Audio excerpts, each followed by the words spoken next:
Hello everyone, my name is Yasir and currently today I'm standing in Longnan, Jiangxi.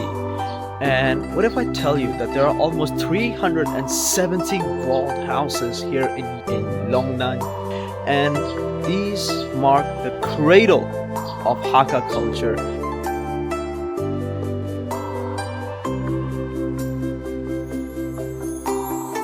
Today we will be learning something very special, Hakka Ribbon.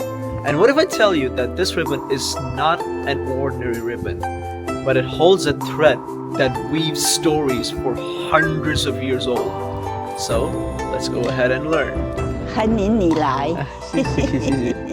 这是我们客家非遗节带。你看，这个是真格美丽，每一条节带都有这份意的。国富民相，奖项美丽。You weave your hopes and your feelings inside a ribbon. These are not pictures, these are characters. It looks like a secret message, like a password. 这样跑的先，到这里。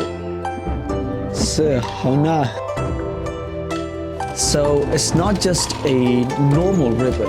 It connects messages through generations, through distant years.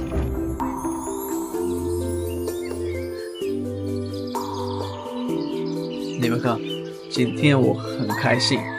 如果你们来龙南，在燕顺 weave a ribbon with your feelings and hopes, because this is not just a craft, but heartbeat of Hakka culture.